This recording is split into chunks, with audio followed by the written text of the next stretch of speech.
Hi everyone. I could see a couple of participants have joined in. We'll give few more minutes for everybody to, join in and settle down. Meanwhile, anyone has any question, whatever we have discussed till date, do let me know. I will give a quick recap once we have more participants joined. Then I'll give a quick recap of three knowledge areas that we have covered, and then finish the remaining three knowledge areas. So today we have to finish the entire syllabus. Reason being is tomorrow we will have detailed quiz for all the knowledge areas. Okay, so all the six knowledge areas we will have the quiz tomorrow. And then also we will help you complete your application process. Okay, so let's give 5 to 10 minutes for everybody to join in. I know people are joining from various locations. Just 5 to 10 minutes and then we'll get started.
Hi Mohit, am I audible?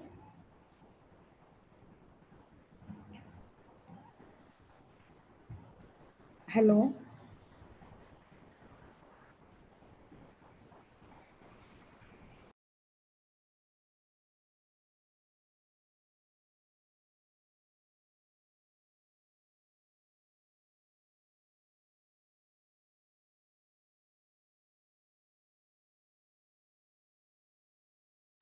You're audible with that. Okay. Thanks for confirming. Yeah.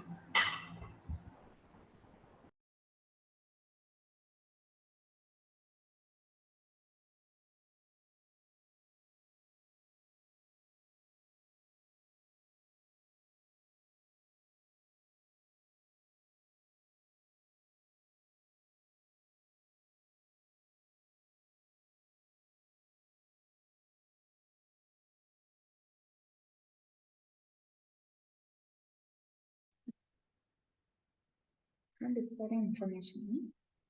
What you may need, you should always customers this benefit. Hi, Ramya. Thanks for joining. Hi, Mohit. Thank you. We'll wait for 3 more minutes Okay. and then we'll start. Okay.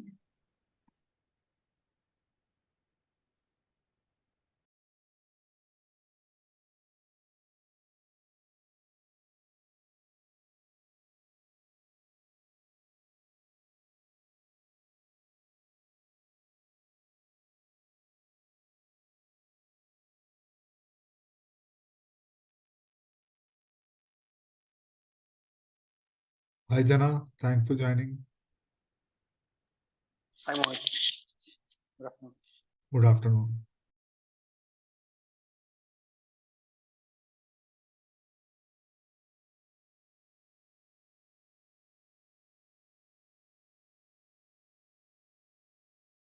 Okay, I think we can get started. So, just to set the context, we will complete all the three remaining knowledge areas today.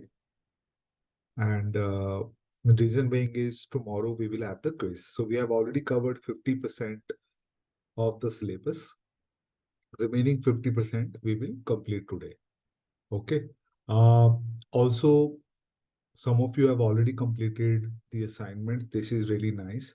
See, the idea behind this assignment was because even though those assignments are not required from certification per se, but those assignments are very, very helpful, especially from a practical understanding point of view. It is very important that you understand those tasks practically, because once you understand those tasks practically, then whatever form the question may come in the exam, you will be able to attempt that. So that was the purpose. So let's continue now with the session for today. Any questions till now with the first three knowledge areas? And we will then start with the next three knowledge areas now.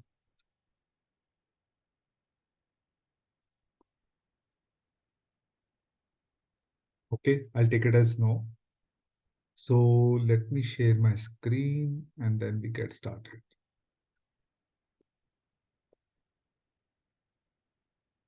Hmm.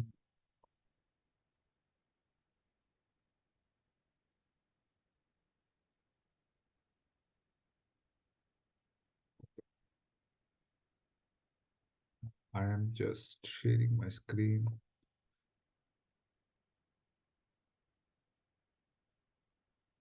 Yes. So this is what we covered.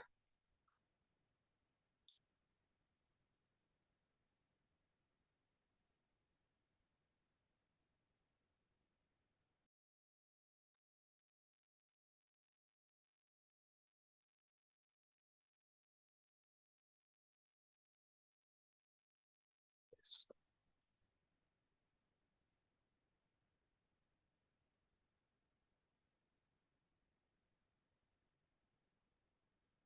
Yes. So till now, we covered three things. Number one is we covered strategy analysis. So strategy analysis is all about understanding the problem and then deciding whether to solve the problem or not. Understanding the problem and then deciding whether to solve the problem or not. Now, this is the most creative knowledge area. As I said, a lot of understanding is required. A lot of domain knowledge is required in order to complete strategy analysis. It's not an easy knowledge area. It's very complicated and very few people are comfortable in doing strategy analysis. In all my 18 years of experience, I have found very few folks who were good in strategy analysis. Most of the people struggle in strategy analysis. The reason being, you need to see between the lines, connect the dots, and then make conclusions. Then first, and then after making those conclusions, you have to convince everybody that this is what it is. And it's not easy convincing everybody because you're convincing people or stakeholders about the future. So just imagine you're saying, if we solve this problem, these are the benefits we'll get in future. You're asking for money today and you are promising benefits in the future. It's not easy job, right? A lot of seniority is required, domain experience is required. Your reputation also helps here as a product owner. And this is how you gain confidence from the stakeholders. Okay, so this is strategy analysis. After strategy analysis, you do BA planning monitoring. Here you plan the agile or waterfall. You plan your, governance approach. The kind of governance approach, basically, how will you manage change in requirements? Your requirement management plan, which is what artifacts you will create. Your stakeholder engagement plan, how will you engage with stakeholder, and your BA performance improvement plan also. A lot of planning is done here before you start the execution. After BAPM, we started with elicitation, wherein you spoke about basically how to discover requirement. This is very important. So you prepare first for elicitation, you decide techniques here, right? While doing elicitation, and then you conduct the elicitation. Elicitation, you confirm elicitation results, and also elicitation has elicitation and collaboration. So here you manage stakeholder relationship also. Okay, so these are the things we covered till now. Very easy curriculum. It's just that you have to read these chapters in right order. Okay, so if you read these knowledge areas in this order, everything will fall into place. Now, elicitation, you got the information. Now we will document that information, which is requirement analysis. So how we do that in requirement analysis? In requirement analysis, basically, if you see here, the first thing you do is specify and model requirements. Okay, so what BABOK says is, depending upon what approach you have, agile or waterfall, accordingly you will write requirements. So if it's agile, you will write epics, stories, themes, right? Whereas in waterfall, it will be all your business requirements, functional specifications, and so on. Okay, so this way you have specify and model requirements. In modeling, earlier in waterfall days, we used to do class diagram, use case diagram, right? Sequence diagram, a lot of modeling we used to do. But in agile, we just focus on process flow diagrams. So all these modelings that we used to do, we call it unified modeling language. Now, these are done by technical leads or technical architects. They are the one who do this, data flow diagram, DFT. So all these diagrams, I created these diagrams around 10 years ago. Since 10 years, I've never created these diagrams. They are no more relevant. The reason being is because we create stories and we, believe in more communication rather than giving documentation to the stakeholders, and they live through that documentation. So right now I create process flow diagrams, very simple process flow diagrams, generally to describe current state and future state, right? And this way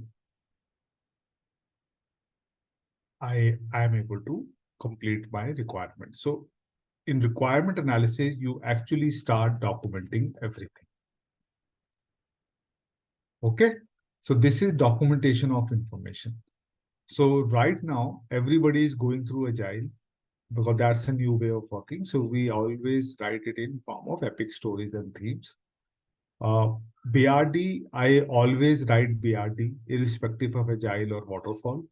And then I reuse these business requirements as epics. Okay, because BRD organizes your thought process and it really helps you, get clarity that what business is asking for. So even in today's world, in agile world, even though a lot of people don't write BRD, I always write BRD. Okay. So this is the first task, which is specify and model requirements. Very simple task. The second task, which is also very important, is verify requirements. So what happens in verification of requirement? Now, verification, always remember, you will definitely get question in the exam. It's standard quality check. That's it.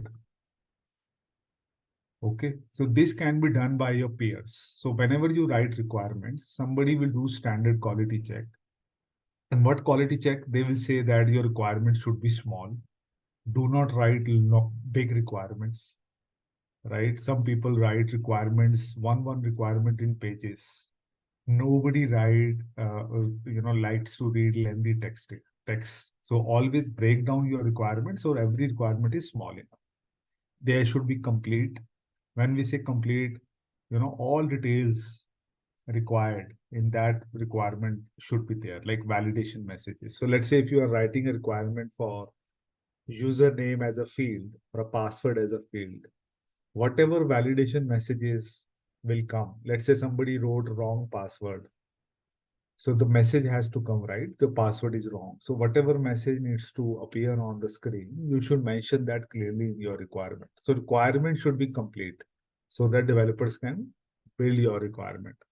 They should be consistent. No two requirements should be conflicting. Okay, so these are some standard health check that you need to do. They should be concise. This is again a lot of yesterday somebody joined as a technical writer. I've seen that people struggle to write concise requirements in today's world. Every word that you use should be well thought through, and the requirements should not be lengthy at all. It should be feasible.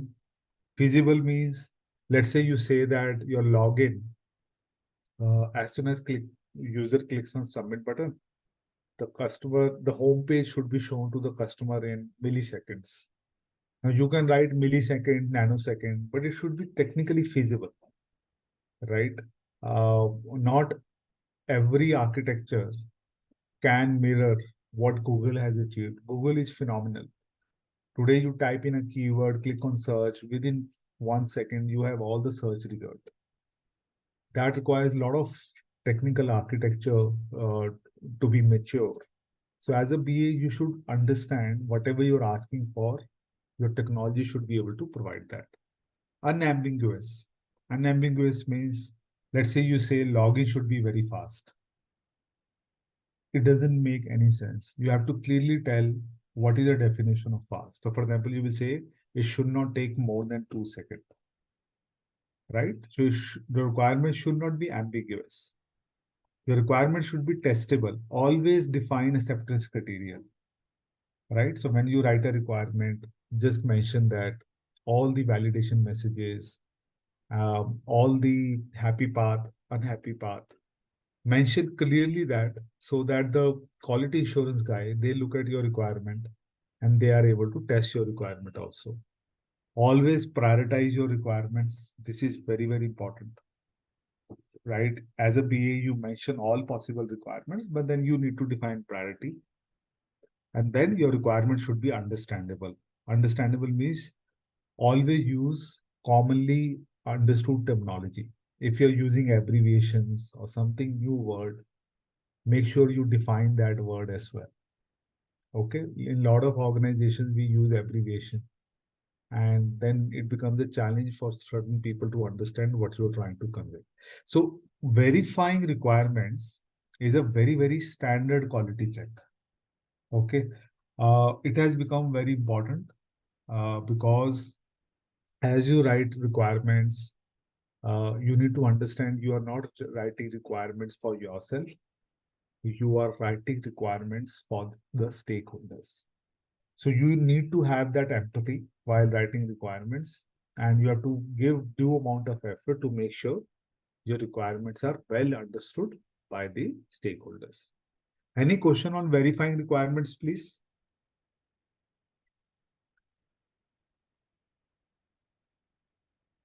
Very simple knowledge area. It's just that even though we know all of these basics, but I've seen most of the people don't follow these basics on real world. I have seen, grammatical errors a lot in the requirements. I have seen spelling errors in the requirements. This actually is not, it, it, it speaks of you, how much effort you have put in writing the requirements in an appropriate manner. Okay. After verification, what you do is validation of requirement. So what is validation of requirement? Here you will do functional accuracy check. There is a difference between verification and validation. In verification, it can be done by your peers also. So let's say Gopika has written requirements. Rohit can verify the requirement because it's a standard quality check. In validation, it is always done by a subject matter expert who has given you the requirement. So they look at your requirements and see whether it is accurate or not. So for example, if you say the password should only allow alphanumeric characters, it's a very concise requirement, right? But it is not, it may not be functionally accurate. And then your SME say, no, even special characters are allowed in password. So that functional accuracy, your peer might not be able to do that. Only your subject matter expert, they are doing the functional accuracy. Okay. Very thin line difference between verification and validation. Definitely 2-3 questions will come in the exam about difference between verification and validation. Verification is standard quality check, can be done by your peers. Validation is functional accuracy check, which is done by the SME, subject matter expert. Okay. Then the fourth task is defining requirement architecture. This is very, very important task. Now, what is requirement architecture is? See, I give you classic example so that you understand.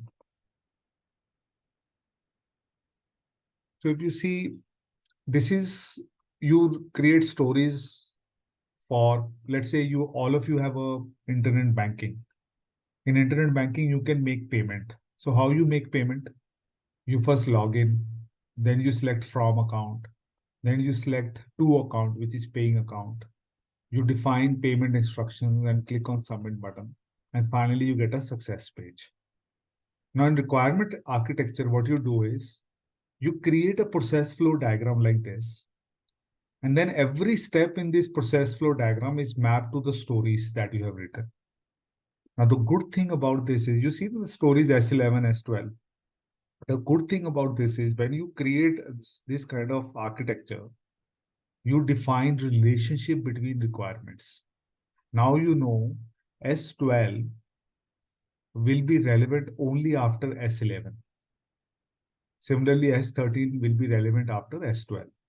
So this way, when a developer or a tester, they are doing testing or building your requirements, they are able to visualize your requirements really well.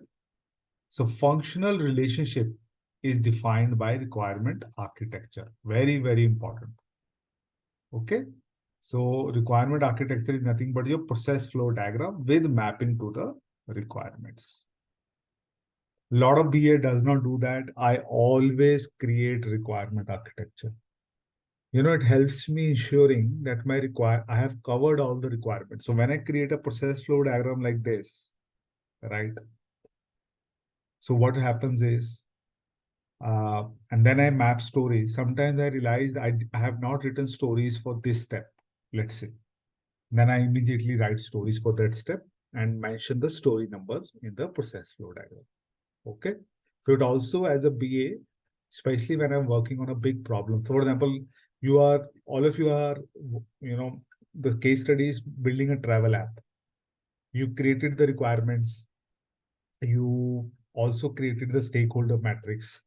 Today, I would like all of you to create a requirement architecture. That's the last exercise for today, right? So all the requirements that you have done in your basically, which is uh, your value tree, the last column, you create a simple process flow diagram of a travel app, right? Somebody will log in, they select from country to country, and then map your requirements from the value tree to that process map.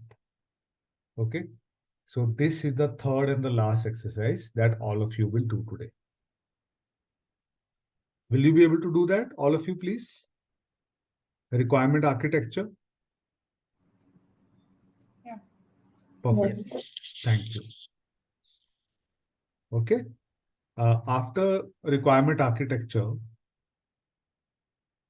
what we do is now RADD has two requirement analysis has 4 tasks. There are the full name of the knowledge area is design definition. So design definition has 2 tasks. Okay. So if you ask me what is design definition, now design definition actually happens during the time of strategy analysis. This is actually wrong that they have clubbed it here, these 2 tasks. In version 2, these 2 tasks were part of strategy analysis. Now they have clubbed it here. So I'll give you class example. In SBI, when they came to us, they said they are looking for online banking. Remember? Now, when they came to us online banking, they never said they are looking for website. In fact, as part of online banking, we evaluated 3 options. The number 1 option we definitely evaluated was website. The second option we opted was SMS banking. A lot of customers had pagers that time. So we thought, okay, can we give SMS banking option? Third option was direct banking, which was telephone banking. So a lot of people had landlines that time. So we thought of launching a number. If somebody wants to do a payment or check account balance, they can do over the phone as well. So we actually evaluated these 3 design options depending upon our requirements. And then we understood that website SMS banking is a problem because pager was very costly. And also one SMS used to cost you roughly around 15-20 rupees at that point of time. So 15-20 rupees in 2006 is more than 200 rupees in 2023. So this was costly. So this was ruled out. Direct banking, even though it was not that costly for the customer, but it was very costly for the bank, because in direct banking, you have to have employees, you have to give them office space who will take the calls. You need to have a toll-free number, all that telecom infrastructure you need to put up. So even though it was not that costly for the customer, even though it was costly for the customer also, to be honest, because all customers didn't have landlines. If you remember, in 2006, we had STD booths. So customer used to go to STD even to make a local payment, call. And that STD used to cost them one or, I think 5 rupees for 3 minutes at that time. So definitely that option was cheaper as compared to pager. But even for the bank, it was costly. And that was the reason we went for website. So as a BA, you have to discuss all the options also. And this is what it says. You define design options. We define 3 options: website, banking, direct banking. And then we look at the value. And finally, we gave the recommended solution. So value was why people, SBI wanted online banking to reduce cost, right? That was the value they wanted. So we said if we have to reduce cost, SMS banking is anyway very costly. Customer will not adopt it. Direct banking is also very costly for the bank. So from a cost perspective, website is proved to be the win. And this is what we know as a requirement analysis and design definition. Any question, please, on requirement analysis and design definition? Very interesting knowledge area. After elicitation, a lot of questions come in the exam on RADD. and very simple knowledge area as well.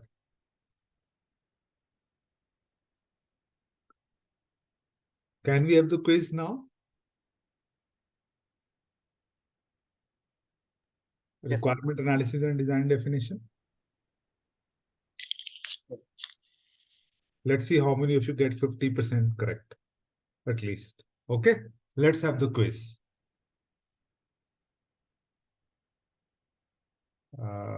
Let me put the questions on the chat.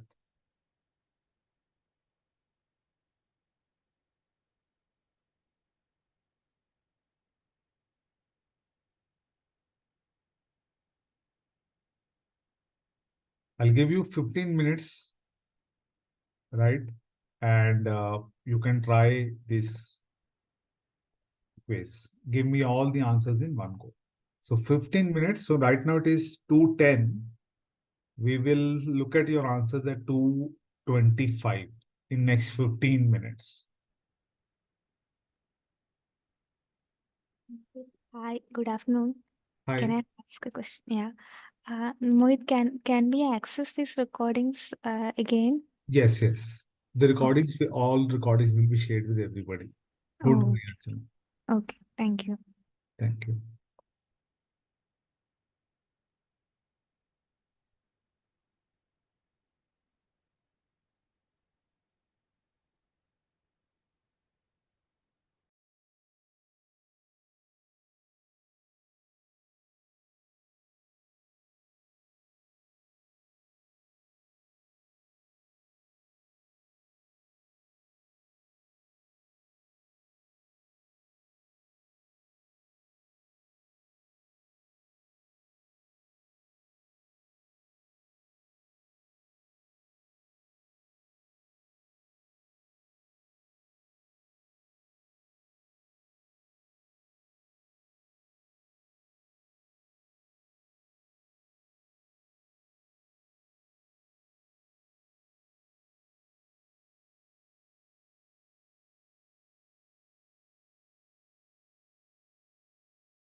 Senia, the quiz is on the chat.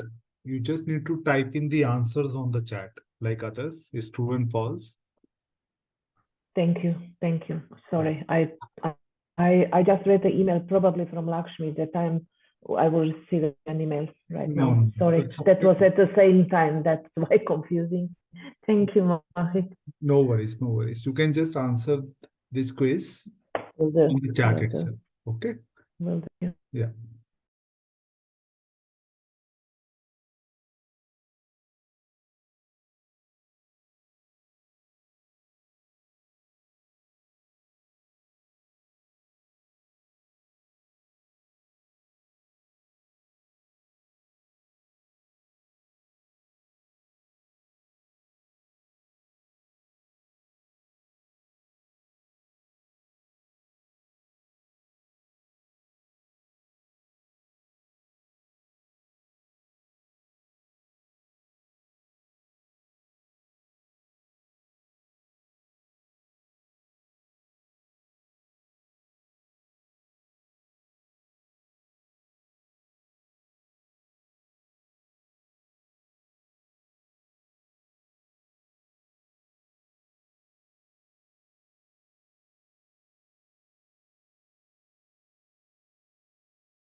I think we can look at the answers now. I've got it from most of you.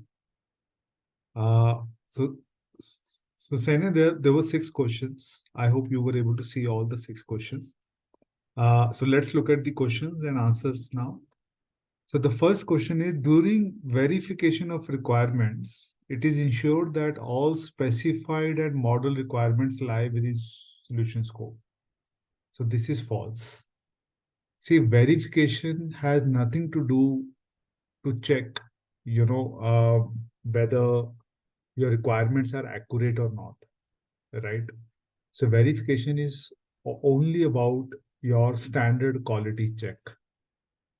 So this all specified and model requirements lie within the solution scope. This something is validated as part of validation of requirements. Okay, so for example, if I say we need to have CAPTCHA code on login screen. Now, CAPTCHA code might be out of scope for phase 1. So in phase 1, we are looking for username, password, and submit button. That's it. So if I have written a CAPTCHA code, so that will come out as part of validation of requirements. Okay. So in verification of requirements, we just see whether the quality check is there. So it can be done by your peer also. Somebody who is not even part of your project, they can do standard quality check. They don't even understand the domain of your program or a project. Still, they are able to do standard quality verification. Whereas in validation, you actually see whether all the requirements are functionally accurate or not. Okay. In validation, we do not seek sign-off for requirements from stakeholder. Sign-off is a separate, this is a tricky question. It definitely will come in the exam. Sign-off is a separate task which will come in the subsequent knowledge area. So you see, which will come in requirement lifecycle management. So here you have this approve requirements. Can you see approve requirements? So sign-off happens here. So I will tell you the difference between validation and sign-off when we cover this task.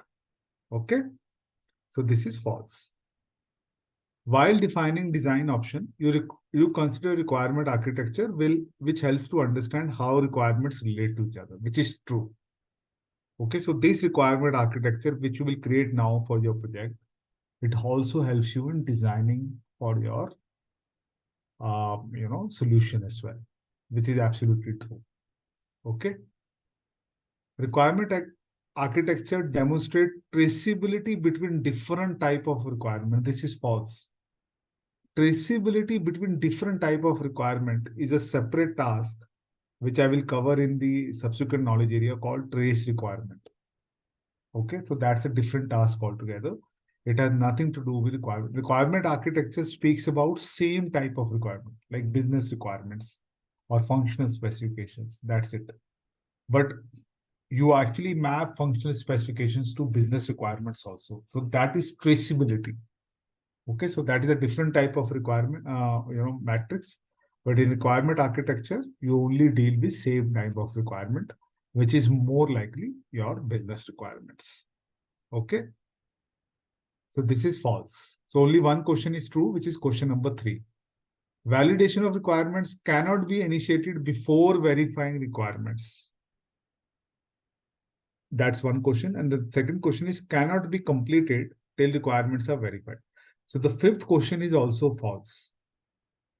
See, verification is recommended, which is standard quality check. Now, sometimes what happens is, let's say there is no peer available for standard quality check. So what you will do is, you will basically validate the requirement. So what you will do is, you will share it with your SME. And then SME will also do the verification also, whether the requirements are written properly or not. It's a good practice. It is recommended yet that you do verification. Hello.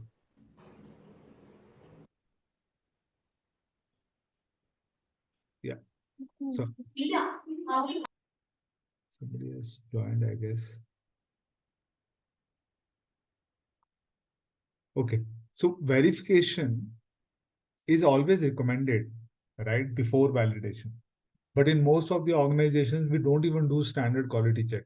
We just share the requirements with client and they do the validation directly. So this answer is wrong. So cannot be initiated is false. It should be initiated or preferred to be done. Verification should be done before validation. I agree. It is preferred. But if there is no one available for standard quality check, you can start with validation also. The last one, the 5th one is false. Validation of requirements cannot be completed till the requirements are verified. This is true. Okay. So what will happen is, here your SME, he will do the, he will give you feedback. Hey, Mohit, your requirements are accurate, but there are a lot of grammatical errors. Your requirements are too lengthy. Can we, keep it simple? So validation of requirements cannot be completed till the requirements are verified. So this is true. So only 2 questions are true, which is question number 3 and question number 6. Remaining all are false. Any question, please, from anyone?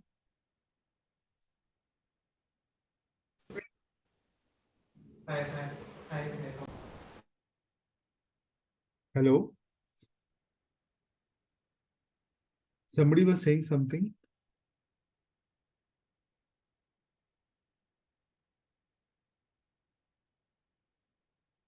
Mohit, Yes. the validation of requirements, that topic we will discuss in today's session in detail, right? Yeah, validation we have completed here, right? Here, if you see here, validation. So in validation, what happens is we do functional accuracy check. So for example, if you have written a requirement, which is, let's say you have written that password should not allow special character, right? So password should not allow special characters. So it might be functionally wrong. So your SME will say, hey, Archana, no, password actually allows special characters also. So kindly correct your requirement. Make sense? So validation is functional accuracy of requirements. Okay. Verification is just the quality check, whether requirements are written in a proper format or not. Okay. They should be small, they should be concise, right? They should not use any words which is not easy to understand. So standard quality check is verification. Thank you, Mohit. Thanks, Archana. Anyone has any question, please, with respect to these 6 questions that we have?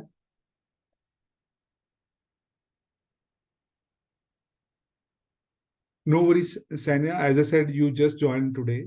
You go through the recordings and, see these things for the first time, it always are little confusing. But as I said, once you understand these concepts, then everything falls into place. Thanks, Chandan, for the confirmation. Ramya, Rohit, all Yeah, clear? I'm having a doubt on the 5th question. Yes, tell me. Yeah, can you please repeat that again? So see, what is verification, Rohit? Verification is standard quality check, right? Yes. It is not mandatory. Is nowhere BABOK is saying that first you do standard quality check and then you do validation of requirements. Okay. So so let's say in your organization, if there is no standard quality check of requirements, so it means you cannot share the requirements with your client that this is what you have written. Please check whether it is accurate or not. Make sense what I'm saying? So it cannot be initiated before verifying requirements. This is false. Does that make sense? So validation of requirements, even if there is no verification, you can still do validation. Okay. Okay. Got it. Most of the organization doesn't do verification at all. This is a practice few organizations follow. I worked with 5-6 organizations. Most of the organizations, they don't do verification at all. They straight away go to validation. Very few organizations maintain a standard quality checklist.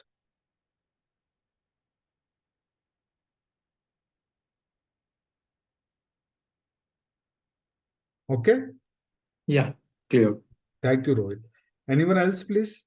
Ramya, Jana, Vinda? First one, Yeah. this is lie within solution scope, right? Yeah. So we have in that we are giving, right? It should be consistent. No, solution scope means solution scope means what is the scope of solution? So if I say, if I have written a requirement that we need to have a CAPTCHA code on login screen, you know CAPTCHA code, right? Yes. Now, your SME will say, let's say I am your subject matter expert. I'll say, Ramya, no, solution, we don't need CAPTCHA code. So that is validation of requirement. It's not verification is just the standard quality check. Okay. Like there are no grammatical errors, there is no spelling errors. Your requirements are written in a concise format. So standard quality check, that's it. Okay. So for example, whatever requirements you have written for your project, I'm not part of IBS, I'm not from travel industry. Still, I can do standard quality check for your requirements, even though I don't understand anything about travel. Oh, okay. Make sense, Ramya? Yes. Okay. Anyone else, please? Good conversation. Thank you. So what we'll do now is let's create the requirement architecture. So what I'll do is today, you will create the requirement architecture. Then one of you will show me a demo of, the end-to-end assignment. So basically, the value tree, then the stakeholder, and finally your requirement architecture. Need not worry that it need not be, very, very detailed and very, very much, populated. It could be very simple attempt. The idea here is these are the three things that all of you should start doing whenever you are becoming a product owner. Minimum three things. One is value tree, secondly is stakeholder matrix, and third is your requirement architecture. So can we do the requirement architecture? So whatever enablers you created in your value tree, right? Remember the business requirements. All you need to just create a process map for your travel app and then map some of the enablers to those process map. Can we do this requirement architecture now, please? Thank you, Jana. Others as well? Chandan, fine? Mohit, can I do it by myself later when I hear the full recordings? Because I was not able to complete the recordings yesterday. Sure, Archana, no worries. So you and Senia can, skip the assignments because you guys joined during the workshop, which is completely Okay. understandable. Don't worry at all. Okay, Archana? Oh, okay, Mohit. Perfect. Others, can we do this? Gopika, Jana Kiran, Ramya, will you be able to create requirement architecture? Vinda as well? Yes. Do we need to create for all the enablers or just one? No, just few. As I said, it need not be Okay. detailed oriented. Just be creative and try to create a simple process map for your travel map and map few of the enablers to the process map. Okay. Okay, so I'll give you guys 45 minutes for this activity, and then we will regroup and see one of your submission. Kindly upload it on Google Drive, or you can even basically email to Learning Tech as well.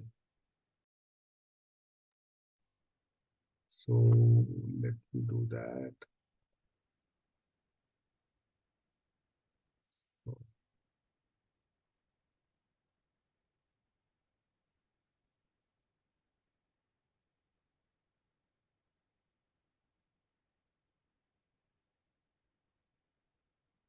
So this is the Google Drive link, as you all have. I'll give you around 45 minutes to complete this small exercise. And this is the last exercise. And tomorrow we will have the quiz. Okay, so this is the Google Drive. Or if you don't have the Google Drive access, then email to Lakshmi at the Learning Tech. Okay, simple requirement architecture. Sania and you, both of you can basically, can skip this exercise. Don't worry, because you just joined in the middle of the batch. Thank you, Mohit. Thank you all. Mohit, can you just once again repeat, please, the three necessary steps? The first one is value tree. The second one is stakeholder.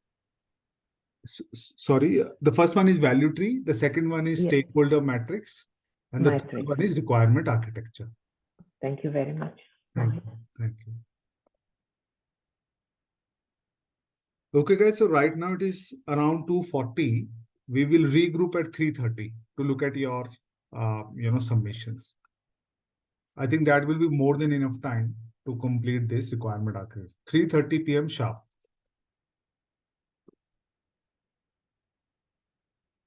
At any point of time you have any doubt, you can just unmute yourself.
Hi, everyone.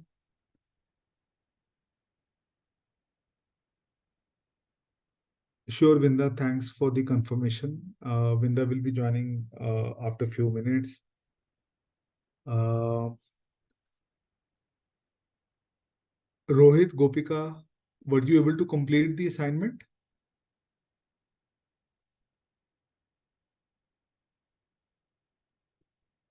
Hello.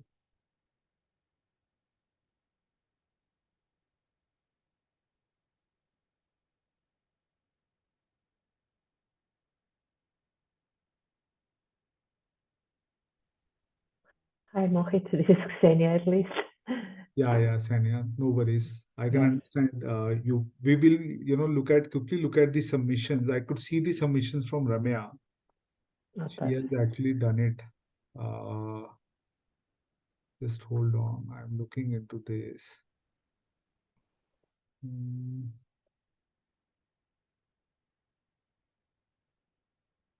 It's not there. It's not showing.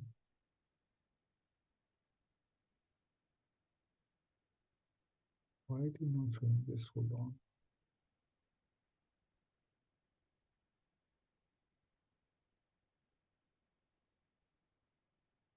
Let me just call Lakshmi.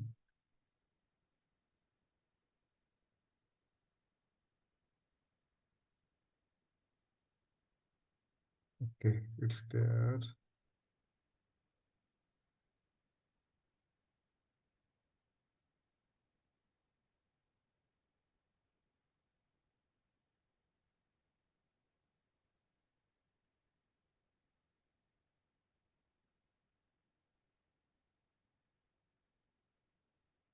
Yes.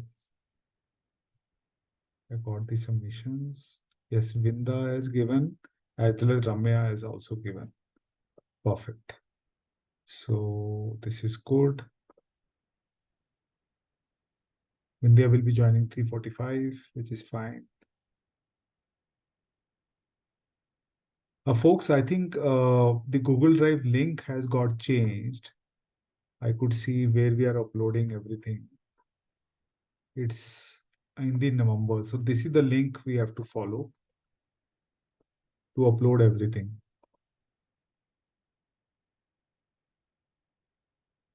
Okay, so this is the link. Just hold on.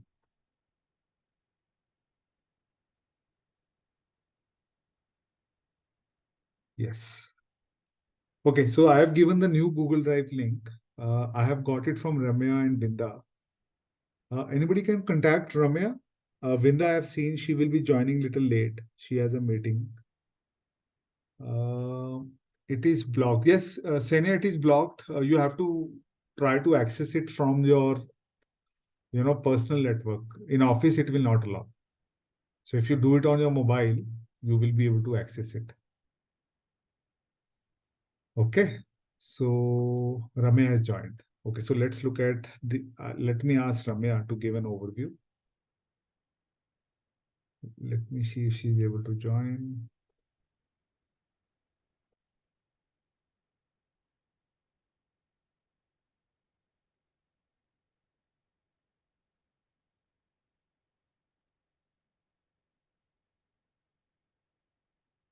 Gopika, Rohit, are you there?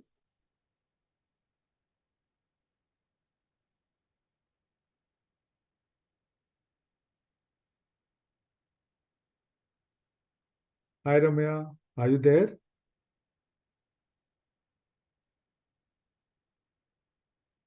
Hi, Mohit. Hi, Archana. Thank you. Ramya, are you there? Yes.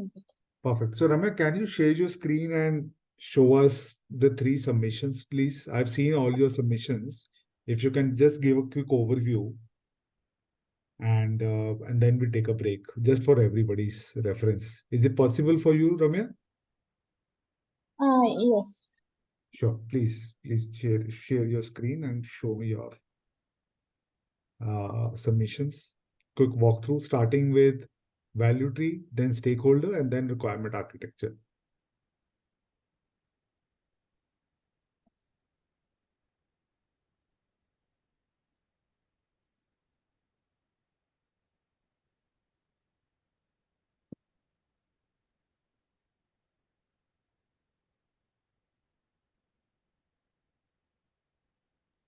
Yes. So value tree, we'll start with value tree first.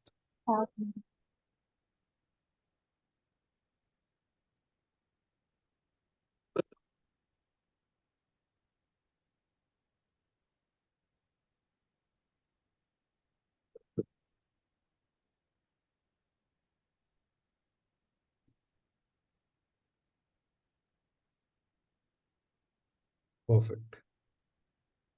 Are you able to view my Yes, screen? yes, I can see your screen. So my vision is to build a new flight booking app. Yeah. So benefits which getting is it can improve the customer satisfaction Yeah. and increase in revenue for the Yeah. Yeah. customers. Then influences I suggest for improve customer satisfaction is enhance customer travel experience. Yeah. And for users, there should be personalized offers or points Yeah. or miles. Then customer referrals needs to be Yes. increased. Customers can be added. Next, increase revenue. Just it's a booking solution. Yeah. Then for the airline, for airline perspective, they can sell their ancillaries. Yeah. We will help in that. Yes. Then this should have a wallet in this app. Very nice. Okay.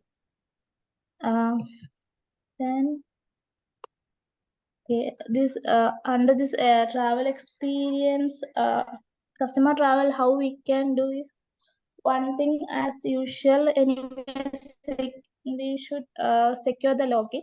Yeah. There should be a login button. Yeah. Then customers can search based on the filters, like if they want like a cheaper rate, then they can filter like that, Yes. or connection time. Yeah. Okay, so based on that, it should be customer easily we can.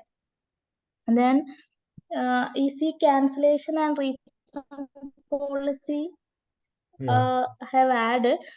Okay, then you should give personalized offer for customers. If a customer is a leisure traveler, if you have the details of previous history, we Yeah. can give recommendations and So, very nice. So offers according to that. I've seen this. Very nice, Ramya. See, one thing I really liked about your output is like you are looking for, see, your approach is similar to what CRED has done in India, right? In CRED, they basically what they have done is they have given a lot of loyalty reward points for paying bills. And this is what you're trying to achieve it here. And you're also offering, lounge and all of these cabs, hotels to redeem points, which is very, very nice. Even Make My Trip is trying to do this. Uh, and this is how basically you're trying to be creative when it comes to discovering requirements. So this is very nice. So can we now look at your stakeholders matrix? Okay. Here, I've given in this way. I have a doubt on Yeah. portion, like this customers can come on more than one area. See, if you have different type of customers, then it can come in more than one area. But same type of customer cannot come in more than one area. Okay. So Okay. customer, so if you see whatever you change, see, they have to be on the selected quadrant, which is second quadrant you have said, because they influence and they have impact high also. So indirect customers. So there are two type of customer. One is direct and indirect. So direct customer definitely is in the second quadrant, as you rightly said. And indirect customers, Okay. like your, third party sellers, vendors, they are impacted, but they don't really influence your app. So that could be your fourth quadrant. Okay. Okay. So third party customer. So indirect customers are like, for example, this third party agents. Sometimes they also book flights on Make My Trip on behalf of customers. So indirect customers can be in the last quadrant. Very good. Okay. Yeah. And then low, I have put like admin department, infrastructure, all those Yes. support Yes. team. Very nice. So this looks really nice. Thank you, Ramya. So senior management is the first quadrant. Then you have all the customer users on the second, HR admin infrastructure in the third, and your developer testers fourth. Very nice. Okay. And requirement Okay. architecture. Requirement currently I have taken one enabler like Yeah. book now and pay later. Yeah. This one. So that I have like first login to website. Yeah. And next is we are searching for a flight. Yeah. The days we will get the results in the flights result screen. So select a flight from that and book a flight with book now button. Very Book now nice. and pay later option. Pay later, and finally the lock price. Very nice. So the key takeaway is that you create multiple process maps, folks. So you think of all the use cases the way Ramya has done. The first use case is booking the flight with book and pick now and pay later. The second one is downloading the ticket. So multiple use cases you think of from a customer perspective. For every use case, you create a process map. Very nice, Ramya. Thank you. Thank you. Thank you. So Ramya, will you be able to share this with me? I will use your, submission in one of my future batches with IBS just to motivate. It's difficult to motivate actually, the students to complete the assignments because I understand all of you are working as well, but yours is a good one. So I'm just dropping an email to you and you can just email to me as well. Okay. Okay. Yeah. Okay. I've just emailed. Thank you. Thank you so Okay. much, Ramya. Thank you. I will share it. Done. Thanks, Ramya. So, folks, I have, I know you will be submitting on, this new Google link, but if you want to submit to me also, I have also given my email ID as well. Okay, chd.gupta1@gmail.com. You can always email to me also. Okay, perfect. Thank you, Rohit. Thanks, everybody. So now we will start. I know we'll take a break now because I know Vinda will also join in after a few minutes. And then we'll take this last break now, which could be a lunch or tea break. And then we will complete the remaining two, basically, knowledge areas, and then we are done for the day. And tomorrow we will have the quiz. You can download my input output, what I say, PDF. You can always refer that. And then we will have a 50 question quiz tomorrow, which we will give you roughly around 1.5 hours to complete the quiz. Okay. And the target score is minimum 50%. So basically you have to get it 25 out of minimum, minimum 25 out of 50 questions correct. So if you're able to do that, it means you are ready for the exam. Is it fine with everybody? So tomorrow we will have that quiz, very interesting quiz. And also we will help you with your application submissions, which will again take 1.5 to 2 hours for your application readiness. Okay, so we'll take a break now and we will come back sharp. What time? I'll give you around 20 minutes break. So we will come back sharp 4-5 p.m. Okay, and then we will complete the remaining two knowledge areas. 4 or 5 p.m. Okay, ma'am. Okay, thank you, Archana. Thanks all.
Hi, Vinda.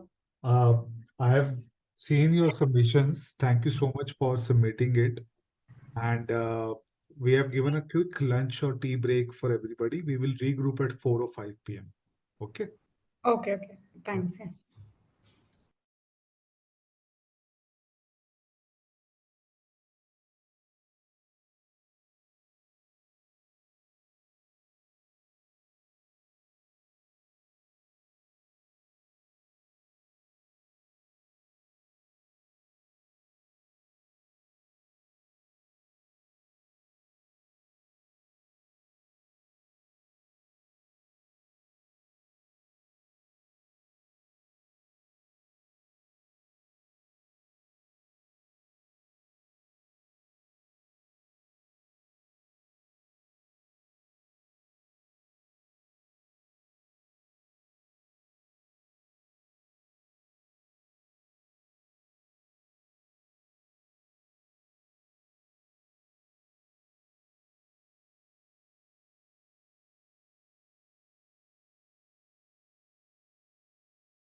Hi folks, thanks for joining in. Kindly confirm over chat if you have joined.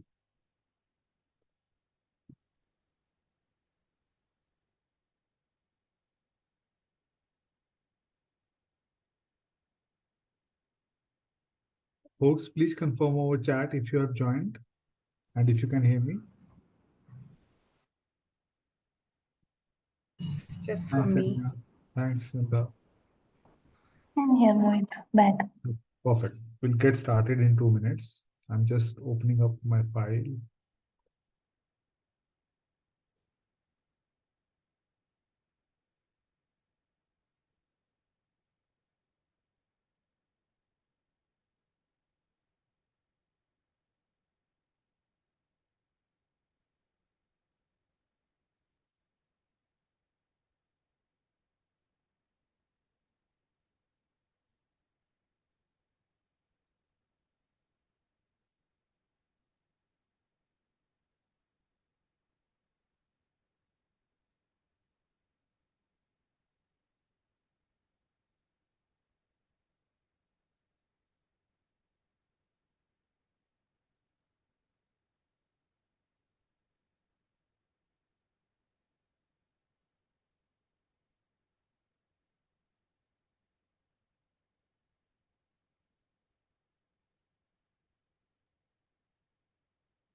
Yes. I'm just sharing now.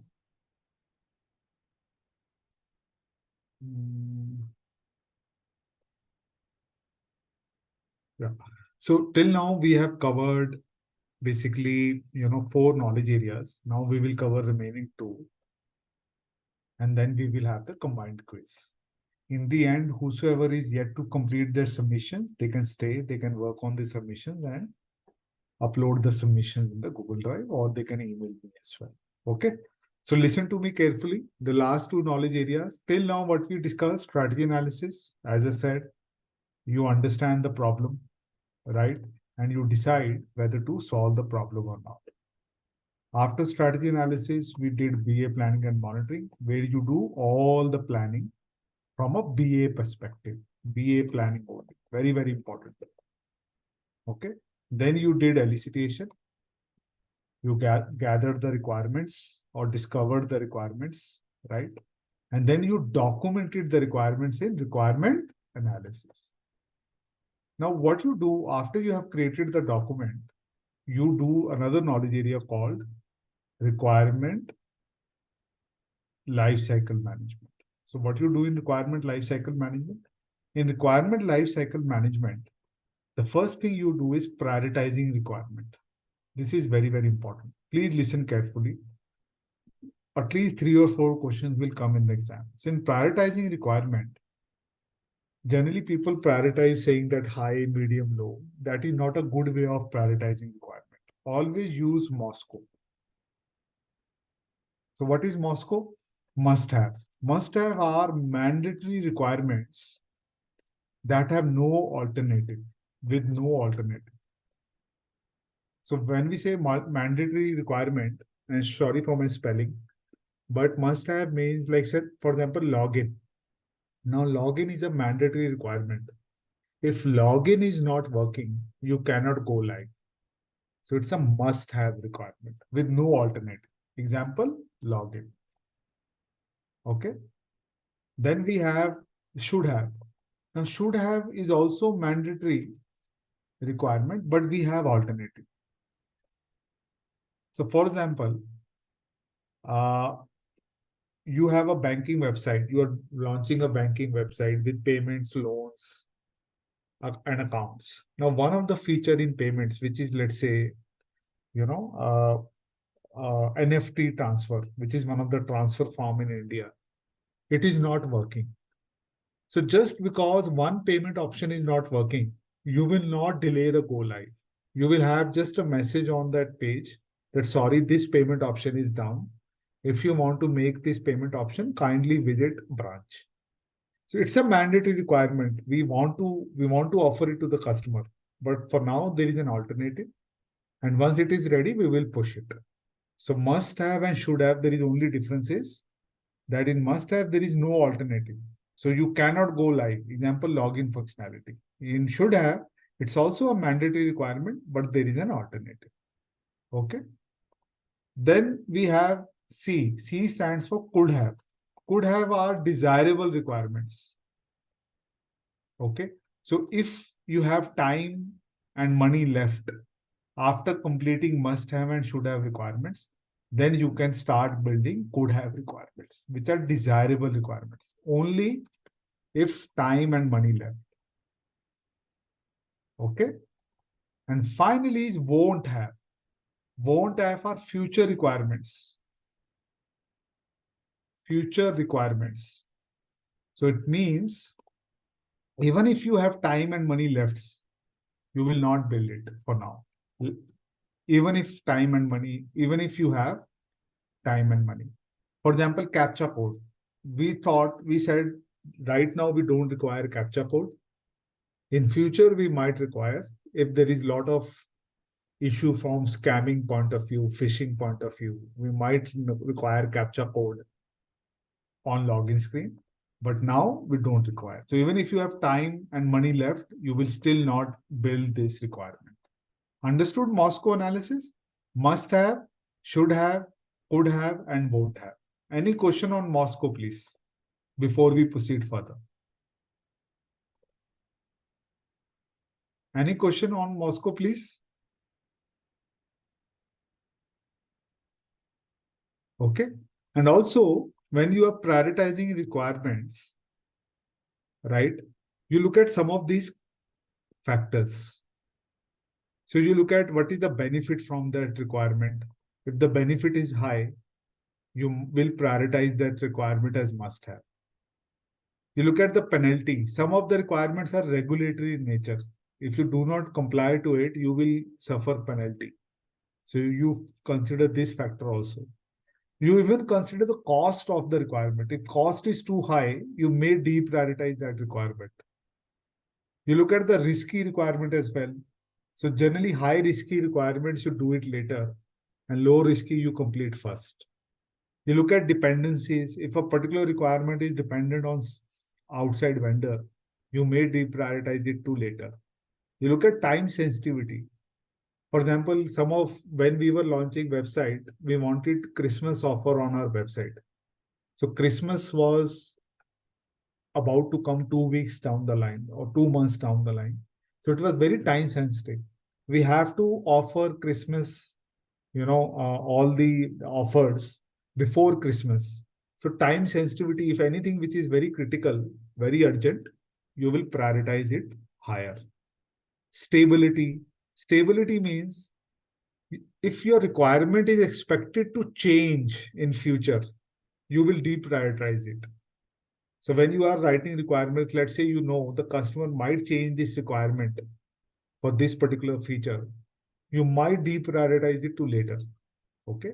And then finally, regulatory ask. Any regulatory requirement has to be priority high. So what I am saying is prioritizing requirement is one of the most critical job of product owner. And you have to look at multiple attributes to come up with the priority of the requirement, which could be must have, could have, or should have. Does that make sense? Prioritizing requirement? Any question from anyone before we go to the other task? Okay. So after prioritizing, you also do tracing of requirements. So what is tracing of requirement? You trace different type of requirements. So I'll give you a small example. This is traceability matrix. So if you see, I wrote my business need, I wrote my BRD, I wrote my low-level requirements, functional specifications, test cases, technical specs, so on. So I write multiple documents. So what I do is I map all the requirements in multiple documents to each other. This is what we call a traceability matrix. So traceability matrix is mapping between different type of requirement. Make sense? Traceability matrix. So this is also very, very important task. So you trace between different type of requirements. The reason we do tracing is so that we make sure that all the requirements are covered in all the documents. Again, I'm repeating so that all the requirements are covered in all your documents, and that's why you do tracing of requirement. After you have done tracing, you then do approving of requirements. So what is approval now? Okay.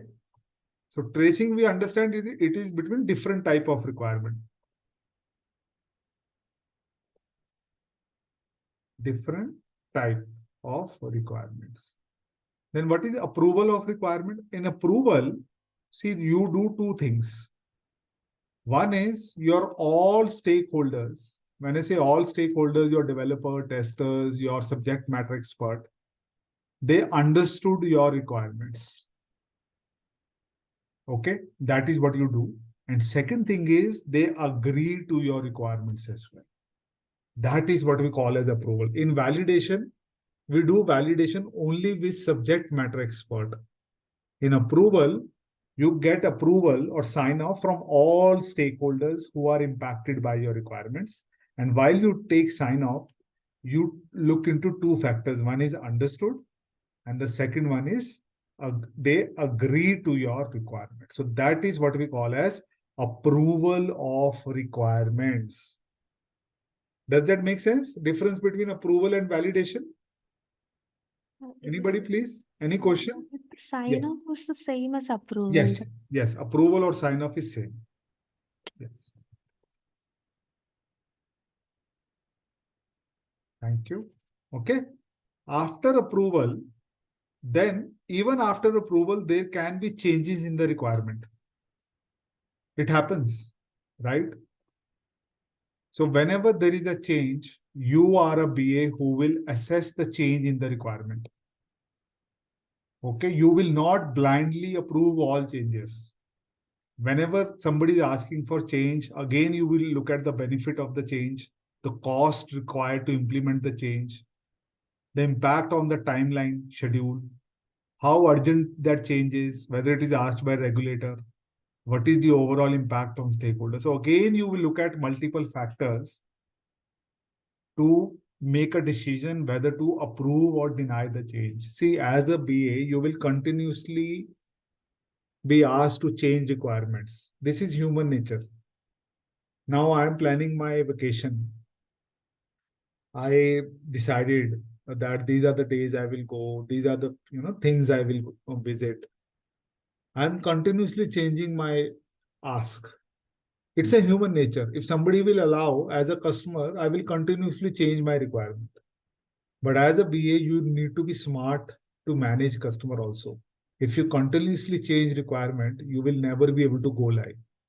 So whenever there is a change, look at these factors like benefit, cost, impact on timeline, whether it is asked by a regulator, and then only you say whether to approve the change or deny the change. And finally, do not accept all changes. This is also very important.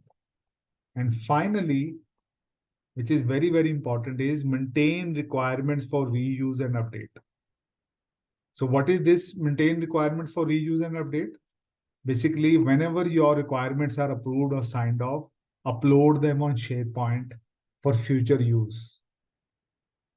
Okay, so for example, when I created a website, SBI for State Bank of India, after I created that website, we created similar website for other domestic banks like Punjab National Bank and so on. I was not the product owner for those projects. But the PAs who worked on those projects, they reused some of my requirements, which we wrote for SBI. So always upload them on SharePoint. Okay? And this is what we call as requirement lifecycle management. So requirement lifecycle management means you prioritize, you do the traceability, you get it approved and signed off, you continuously assess changes in the requirements, and finally you upload them in SharePoint so that they can be reused in future. Any question, please, on requirement lifecycle management before we look at the quiz? Very simple knowledge area. Just that some questions will come around Moscow and some questions will come around some of the parameters that you need to look at while prioritizing the requirement and assessing the change. Okay.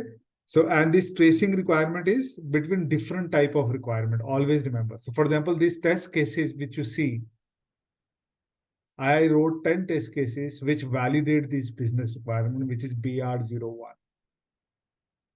I wrote these functional specifications which are derived from this business requirement, right? So basically, I create a traceability matrix to define relationship between various type of requirement. This way, I make sure my all requirements are covered in all the documents. Any question, please, on requirement lifecycle management? Yes, Mohit. So Yeah. I have a question on that UAT test case. So at what stage that UAT test case will be created?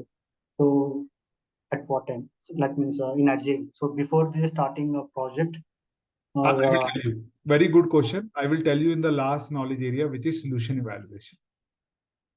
okay. Okay. Yeah. Now another question. And just to answer you, this traceability matrix is a live document. As soon as you start, you create an artifact or a document, immediately you also update this matrix. So it's a live document throughout the project, traceability matrix. Okay? Yeah, this will be prepared by BA, right? The UAT test Yes. cases. Yes. Okay. Yes. Any other question? So this test case should be detailed one or just ensure the requirement, the high level. I will tell you everything about test case. You don't worry. Sure. When we come to Okay. solution evaluation. Yeah. Can you explain about the parameters of priorities, requirement priorities? So parameters are very simple. If you see Rohit, like benefit, like what should be the benefit of the requirement, right? So so you look at certain things like when you are prioritizing requirement, any requirement which is giving more benefit will be high priority, which takes less cost will be high priority, which is less risky will take high priority, which does not have any dependency on third party will be high priority, which is time sensitive. You have to go live by a particular date will be high priority, which is stable. Stable means no change expected in the requirement. You will do prioritize it higher. If it's asked by a regulator, you will prioritize it higher. Even penalty means if you do not comply to this, it will result in penalty, which is asked by regulator. So this is prioritized requirement. So you look at these parameters in order to define which are must have, which are should have, which are could have, and which are won't have. Yeah.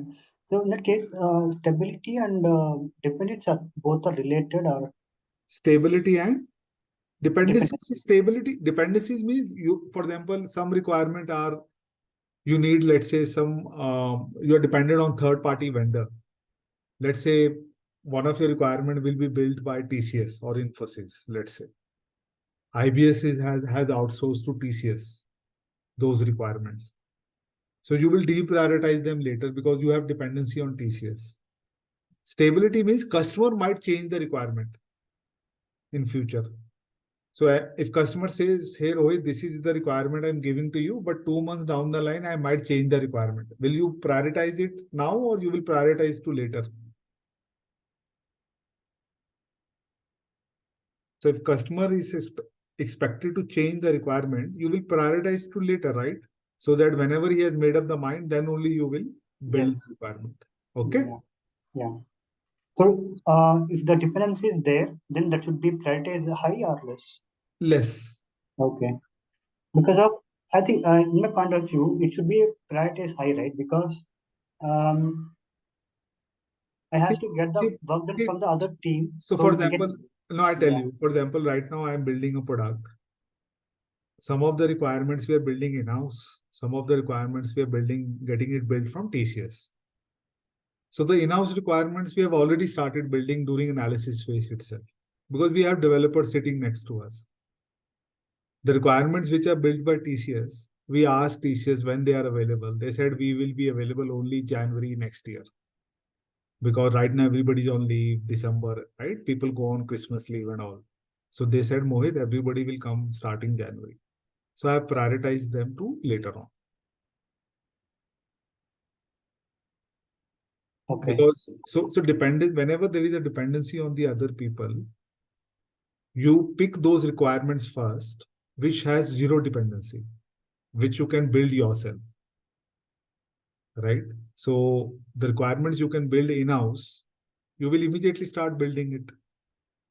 And the requirements which have dependency, whenever the vendor is available, accordingly you will prioritize it. Okay, Rohit? So dependency depends upon the availability of vendor. Okay. Okay. So will this requirement will be prioritized regularly, or it should be standard? So once it prioritized, No. Priority also is a live attribute. Depending upon change in the circumstances, priority might change. okay. Because let's say regulatory came up with a regulation that whenever a UPI is done, you have to give SMS. Earlier, it was not a regulation. Now, as soon as NPCI said you have to give message to the person that your amount is debited by this amount. So it is high priority now because it's a regulatory ask now. Makes sense? So priority can change depending upon change in circumstances. So you Okay. have to continuously monitor the priority of requirement. Okay. Once I'll get all the requirement, then only we'll start prioritize, right? Or No. You keep on prioritizing as soon as you get the requirements. You keep on prioritizing. It's a live attribute. That is what okay. I'm saying. So it's not like you will do it later. So as soon as you get the requirement, you will define the priority of that. And then you continuously monitor the circumstances and see whether change in priority is required or not. Okay. Okay. Yes. It's a live attribute. Yeah. I have another question on the requirement change. So in Yeah. Agile, so whether that requirement changes comes in between the project, or where at what time we can stop taking the changes? No. We never stop taking changes. The idea here is whenever a change comes, either in waterfall or agile, generally people make a mistake. It's agile. We will, implement all the changes. This is wrong. Even if it's agile, whenever a change comes, look at these factors and then decide and negotiate with the stakeholder whether to accept or deny the change. Okay. Have that negotiation power in you.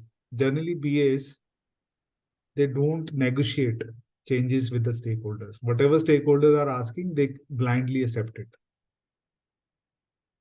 This is not a correct way of owning the product. When you are a product owner, you should be in a position to figure it out whether this change really required or not. Otherwise, customers will keep on asking for change. See, small changes you don't negotiate. If somebody is saying, can you add one word or change little bit of color, that is fine. But if somebody is asking for major functional changes, you have to negotiate, right? Yeah. Mohit, but how, on the basis of what can we negotiate? Like we can say that we have a restricted bandwidth to work on this change now. Are So we going? we look at all these factors. Okay, all these What is the factors. benefit? What is the cost? What is the impact on schedule? Whether it's a regulatory ask, what is the overall impact of stakeholders? So we look at all of these factors combined and then take a decision. Yeah. Okay. So there is no hard and fast rule. What I want to say is it requires a little bit of, understanding of the ecosystem. And then you are able to, negotiate. If you don't understand the ecosystem, you won't be able to negotiate. So whatever customer is saying, you keep on implementing that. And then also customer will not be happy. What if it's going into the operations team and it is not at all in the development phase at all? It has surpassed that. It's now managed by operations team. Then also Yeah. So even after operations team, managed by operation team, there is something called maintenance. Project goes into maintenance phase, right? Okay. In the maintenance phase also, there is a BA, product owner, who will continuously manage change even after going live. That happens. So during the development phase, change happens. Even during maintenance phase, when project is on a maintenance mode, then also change happens, and then also you have to negotiate. So for example, SBI website that we launched, even today we are getting changes on that website. So during the maintenance phase, we always keep on getting changes. We negotiate, we tell the customer this is not required. I think this will really not help anybody. And this is how we negotiate with them.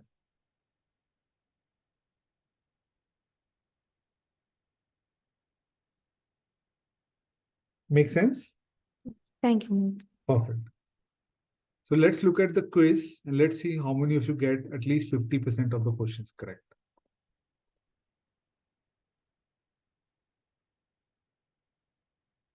Okay, let me stop share. Just hold on.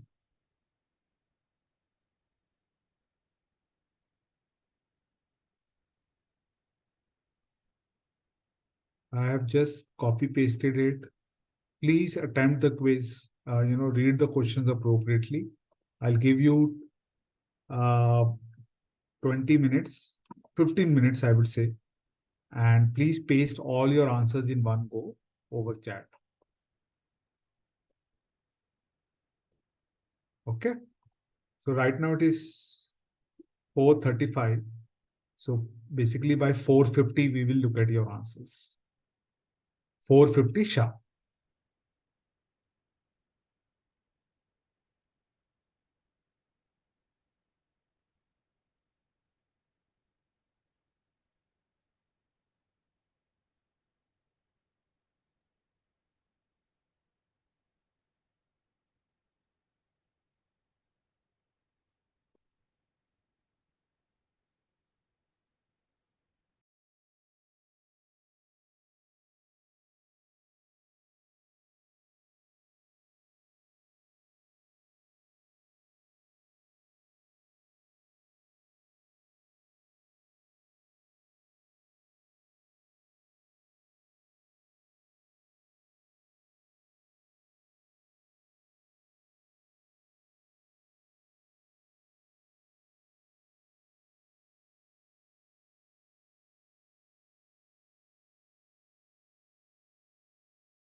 Thank you, guys. I could see the answers from most of you. So let's look at the questions now. See, once you achieve sign off, then there can be no change in the requirements thereafter. The answer is false. A lot of people get this question wrong. They think that once we have achieved sign off, there can be no change in requirement thereafter. So this is false. Okay, requirements change can happen anytime throughout the project. Information management approach tells you the approach for sign off. This is wrong. It is the governance approach, right? That tells you the approach for sign off. Information management approach only tells you the documents and template of those documents. Okay, so this is false. Requirement architecture helps to determine which requirements will be impacted by a requested requirement change during requirement a change task. The answer is true, right?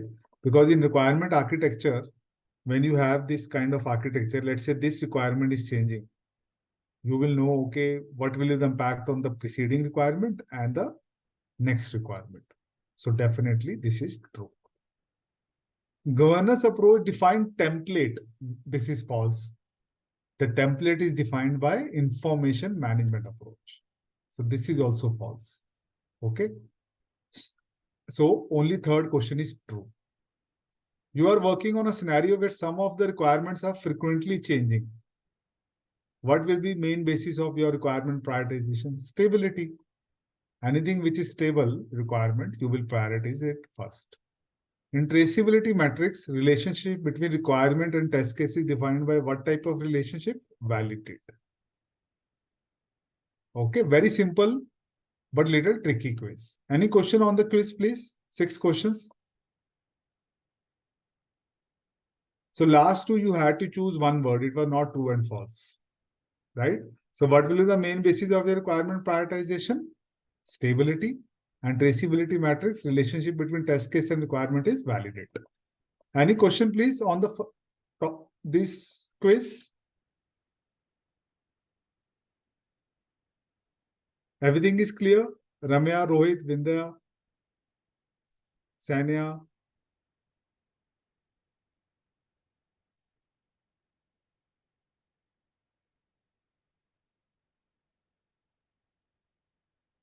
Folks, please confirm over chat if any question.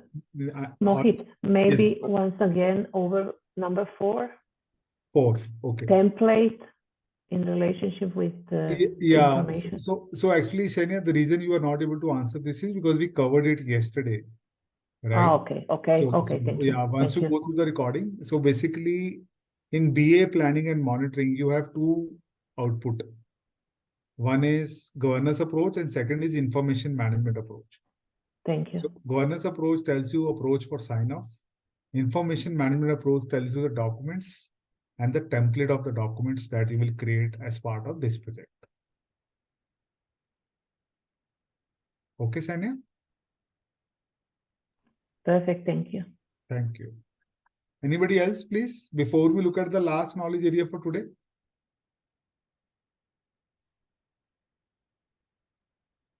Okay, I'll take it as no. Yeah, Archana, you're saying something? Sorry. No, I was just going to ask for a fifth question. Benefit is not a priority. Maybe I missed hearing that in the session. No, benefit is definitely there. But what I'm saying is, what will be the main basis? Look at the key main basis. Okay. So the main basis of your requirement prioritization will be stability, because scenario here is requirements are frequently changing. So the key word is main. Okay. Mohit. Okay, perfect. Thank you, Archana. Anyone else, please? Okay, we'll look at the last knowledge area now. When you look at the last knowledge area, which is solution evaluation, is this one. It is a very simple knowledge area. Now, generally, people think BA does not do testing, which is wrong. Even BA does testing a lot. Okay, so if you see here, various type of testing are there. One is unit testing, which is done by developers, right? They do the testing while coding. Then you have system testing or system integration testing, SIT, we call it, right? This is done by testing team, QA team, you can say. Then you have user acceptance testing, UAT, right? This is done by users because this is user acceptance testing. Then after going live, you do live proving, right? If you see here, live proving or pilot testing. So pilot testing is done by selected customers. It's a pilot. So selected customers will do. Live proving in production environment is done by selected employees. Now, these are the type of testing which happens generally, right? System testing, system integration, or regression testing also is done by QA. Then what is the type of testing done by BA? Anybody? These are the type of testing I've told you who does which type of testing. Developer do unit testing, QA does a lot of testing, user, UAT. Then what testing BA does? Sanity Testing. Sorry? UAT testing. UAT is done by users or the customers themselves. They do the UAT is not done by BA. It is user acceptance testing. The name is acceptance by user. Functional testing, sanity testing. Functional sanity again by QA. Anybody else? So basically what BA does is BA does readiness testing before every phase. So once QA does the testing, QA gives sign off, BA does UAT readiness testing before giving it to users and customer, right? Then BA also does, on go live day, BA does production testing by BA or product owner. And then live proving and pilot testing is done by employees or customer. So BA does only readiness testing before every phase of testing. Okay. And that's why a lot of requirement is there from a testing point of view for a product owner. Okay. Because product quality assurance might say the product is working fine. But before you give it to users for user acceptance testing, product owner does the second round of testing, a quick round of testing called UAT readiness testing. Similarly, on go live day, BA does production testing before giving it to customers and employees for live proving and pilot testing. Okay. So let me show you. So what we do is the first task is very simple. Now, the biggest problem with this knowledge area is terminology. It's a very, very simple knowledge area. So measure solution performance is nothing but doing testing, right? If the name suggests, measure solution performance is nothing but testing. What kind of testing? UAT readiness testing or production day testing.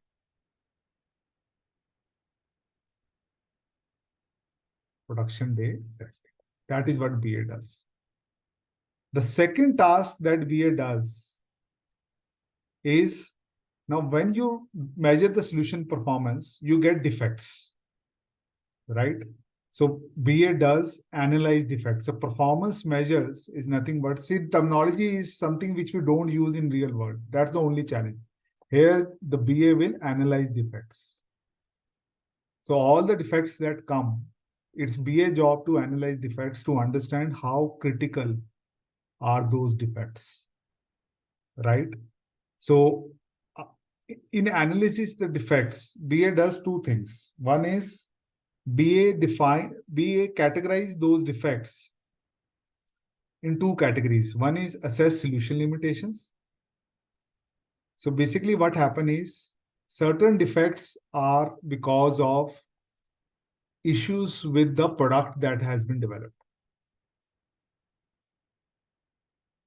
So for example, if login is not working, right, properly, this is because there is an issue with the product that has been developed, right? And certain defects are because of enterprise limitations. These are nothing to do with the product. Okay, issue with the organization. So for example, I give you a classic example.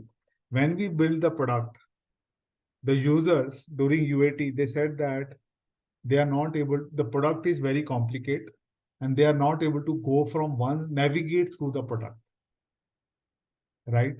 And the product, there was no issue with the product, but they said that they were not able to navigate through the product. We launched that product in China. We were not able to understand why they were not able to navigate through the product, because there were clear instructions written on every page. This is what you need to do. Later on, we realized that our users from China, they are not comfortable with English. They were comfortable with simplified Chinese. So what happened? The instructions that we wrote were in English.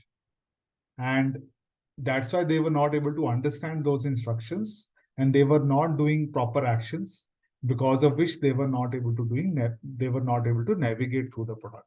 So these were enterprise limitations. Okay. And finally, what we did was we gave the recommended actions to increase solution value. So what we did was we said that all the instructions will be in Chinese also. So we added internationalization. We created a drop-down on every page. So user can change the language depending upon their familiarity, either English or simplified Chinese. So if I choose simplified Chinese, all the instructions will be converted to simplified Chinese. So what I'm saying is, the key takeaway is from this knowledge area is that BA does testing. They do readiness testing, number one. They do UAT readiness testing or production day testing. They are responsible for it. They are responsible to analyze all the defects which has been raised. And while analyzing the defects, they figure out two things. One is criticality of the defects, how critical they are, looking at the impact. And secondly, they find the root cause of the defect. So the root cause could be two types. One is solution limitation, which means there is a bug in the product, right? And the second type of root cause is enterprise limitation. There is no bug in the product, but there is the issues with the organization. And depending upon the root cause, you will recommend actions, which I have given example, which is to have instructions in Chinese. Does that make sense? Very, very simple knowledge area. Unnecessarily, they have complicated it with wrong terminology, not wrong with very absurd or weird terminology. But the idea here is, again, I'm repeating three takeaways. BA does testing, BA analyze defects to understand criticality, BA find root cause of those defects. The root cause could be because there is a bug in the solution, or there is issues with the enterprises. The enterprise itself is not ready to adopt your solution. And accordingly, looking at the root cause, you will give actions to figure out how you can address those defects. Any question, please, on the last knowledge area, which is solution evaluation. Very, very simple knowledge area. It's all about testing, which BA also does. And that's why I said in the first class, if you are a QA from QA team, the natural progression for you is to become a product owner, because one knowledge area is dedicated to testing. Any question before we look at the solution evaluation quiz?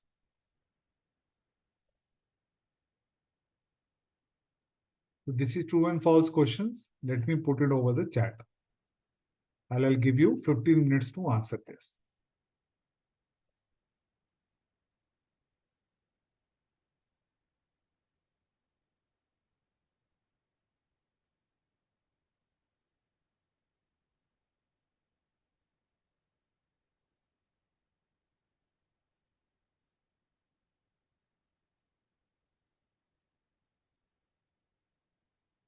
Okay, so I'll give you 10 minutes because these are very simple questions. So 5:20, please type. Any question from solution evaluation, please. Very, very simple knowledge area. You test it, the readiness testing, you analyze the defects to understand criticality. Then you find the root cause. The root cause could be because of the bug in the solution or because the enterprise is not ready. And accordingly, as per the root cause analysis, you will give actions, recommend actions to increase the solution value.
Thanks, Minda and Sania, for sharing your answers.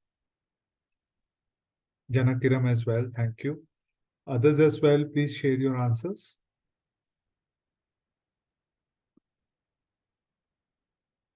Ramya has also given, thank you.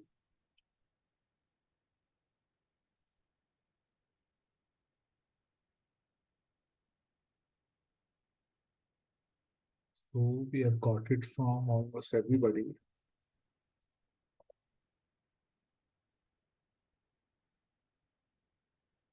Rohit, Archana, if you can share your answers, please.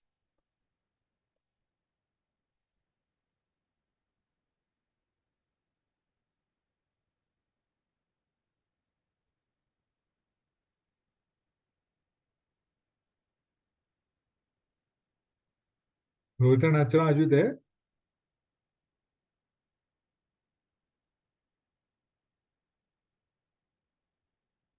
Archana, can you hear me?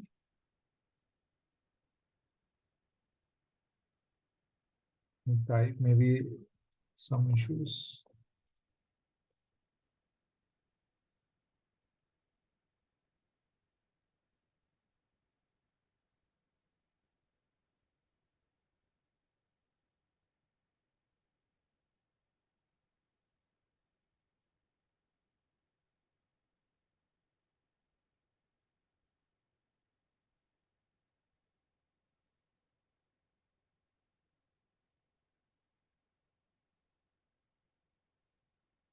I think Rohit has an issue with speakers. He's not able to listen to me. Rohit, are you there still? Or you have stepped out? Archana, are you there? I think they have stepped out for maybe some work. No worries. So we can look at the answers now. If we look at the answers, the first one, where is the quiz?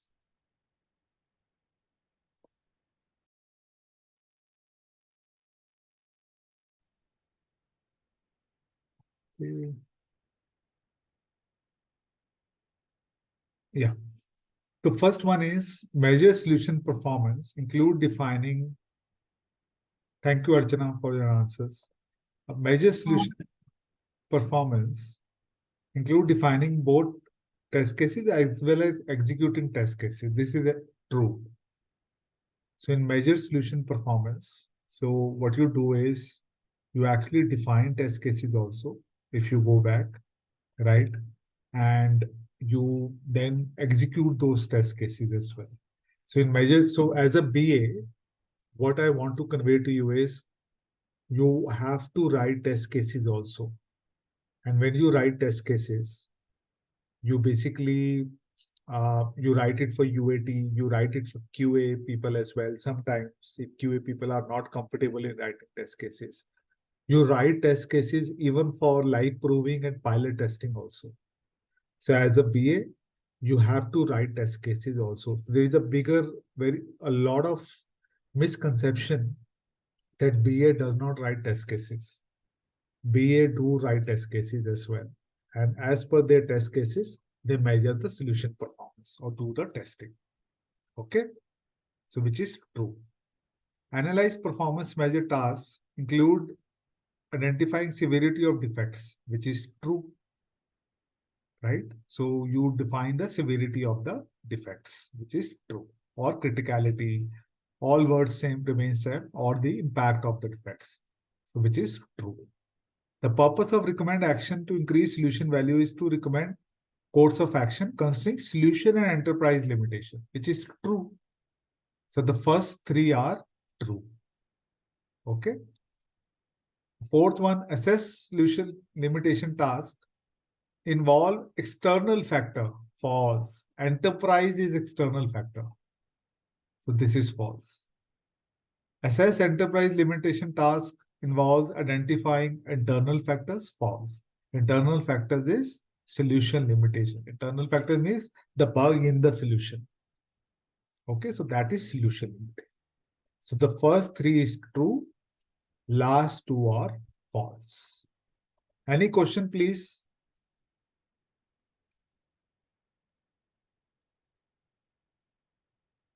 Okay, very simple knowledge area. The only challenge is terminology. People get confused with solution limitation, enterprise limitation, measure solution performance, analyze performance measure. These are the terms we don't use in the real world. So you just need to be careful with this terminology. You will be able to get all the answers correct. Okay. Yes. Just if you can once again. Which question? On number 5, enterprise limitations, I thought it is the issue within the organization. That's why I changed actually from false to true when I read it. Vinda, your voice is breaking. Can you be a little louder? Second, if you can please explain once again question number 5, because I thought it is internal within the organization. And actually, my first answer was false, but then I changed to true. No, I mixed up a little bit. Right. So if you see here, enterprise limitation is the limitation with respect to the organization in which you are deploying the solution. It is external factor, right? E stands for enterprise, E stands for external. The internal factors are like within the solution. So there is a bug in the solution, functional, non-functional bug in the solution. That is what we call as solution limitation. That's why solution limitations is internal factor, where you identify an internal factor. In enterprise limitation, you identify external factors like stakeholder resistance, lack of training, right? And all of those factors. Make sense?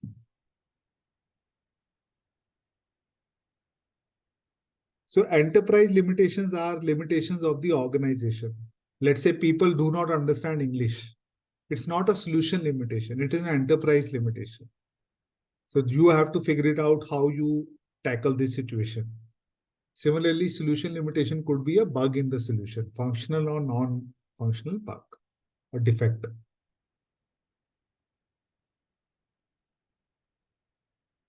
Does that make sense? I hope it's clear now. It was Vinda or Sania who asked this question. I'm sorry, can you please repeat? Yeah, yes, Sania, is it fine, the explanation for question 5? Yes, it is. I have to read it a couple of times to be really clear on that. Yeah. Because I need to note for myself that this is the issue within an organization. So this is the game of the word, I think. Yes, you are right. It's all about, see, I tell you, all of you, in the exam, you will see 2 things you need to understand. One is you have to visualize the task. And secondly, you have to be very careful with the keywords. Keywords, yes. Yeah. So keywords is the key to get the answer correct. Okay. Perfect. So any doubt, please, with respect to all 6 knowledge areas from anyone.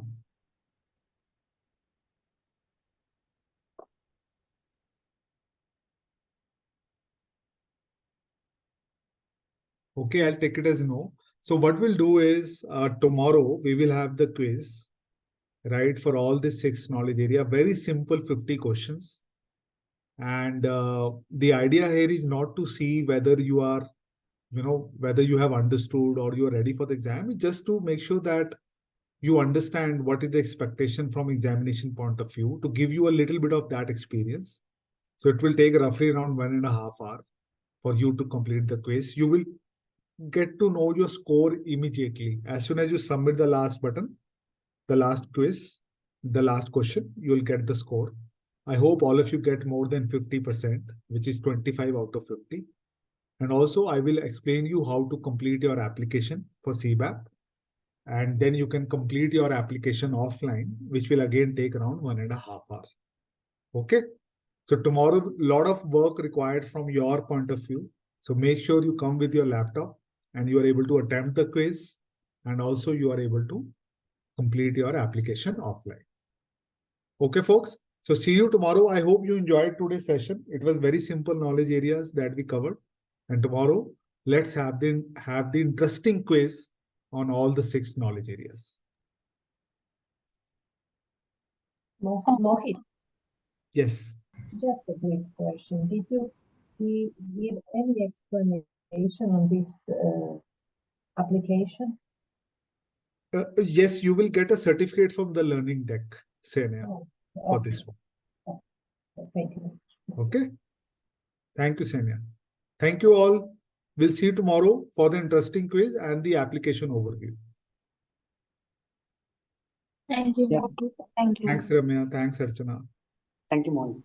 Thanks, Rohit. Thank you. Thanks, Janakiram. Thank you. Bye. Thank you.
Hey Gopika, we have wrap up for today. Is the session done? Yes, Gopika, the session I is had done. to, yeah, okay. I had to take call because there was an important deliverable, so I have to drop off in between. No worries, Gopika. So tomorrow we will have the quiz. Yeah. And Sure. the Thank you. Okay, thank you, Gopika. Bye.